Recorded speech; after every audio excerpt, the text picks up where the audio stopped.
So digital humans have become a discussion topic for quite a while now. The creation of a hero game character has been a very difficult and very specialized task.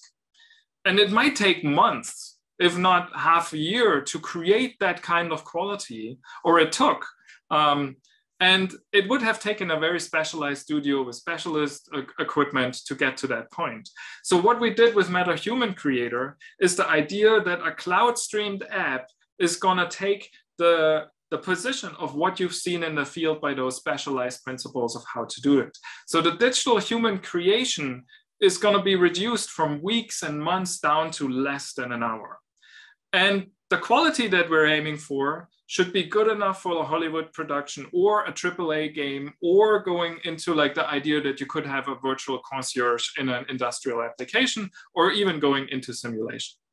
So when your character is finished that you create on the website here, you can export it, download it, use the rigging that's already been done, or use your own rigging, and then start to animate it in Unreal Engine. So you get like the combination of a web-based approach to give you extremely complex creative tasks at your hand with easy access, and then continue in conventional workflows that you would have. And for film, game, and simulation, I would say this kind of production workflow is an absolute game changer. So let's take a quick look at like what you could get out of that.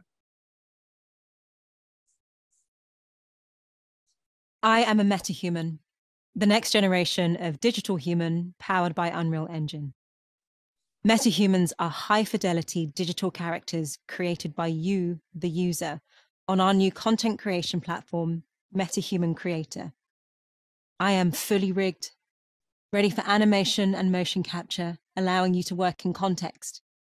With everything running live in Unreal Engine, my motion works seamlessly on other characters.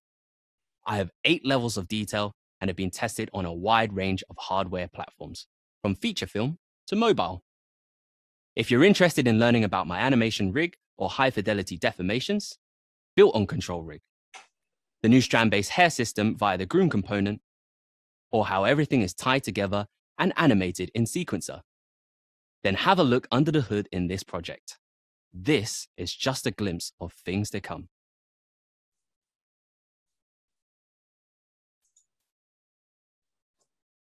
Yeah, and I don't want to go too deep into the technical details, but the base principle is that you can get early access right now from our website. You can just log in there and ask for access to this tool right on the web. What you will see when you open up the interface is that you get a base character out of a database that you can select. And what you can do now then is like look at the database of other characters that are inside there and start blending features of the face together that get close to what you would imagine. And I've seen that someone asked about whether you could recreate a historical feature or a figure. Yes, probably. I mean, depends on your creative skills. We've seen some amazing things, and there's other announcements to come that I can't mention yet, but you will see how far you can actually take that. The beauty of that approach is that you use real world reference points that you now start blending together. And then if you look at the other part of how this face is moving, so we rigged and controlled everything in a very simple way. What you do on the web is if you just move controllers that like give you an immediate idea of like what they're going to reference for. So you want to move the eyebrows a little bit up, they're going to move.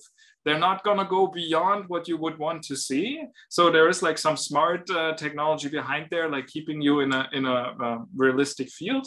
And it allows you then, because it is rigged the way it is, to animate that with tools like taking your phone, if you have an iPhone, and like using the tracking capabilities for that to actually use your own expressions to overlay onto the digital face and make that talk like yourself. So if you look for Metahuman and people doing that on YouTube, you will find quite a few references of what happens there. And then the last piece is of course, to bring that back into Unreal Engine, use a human control rig, and then animate the entire piece so that you have a living character that you can use for other pieces.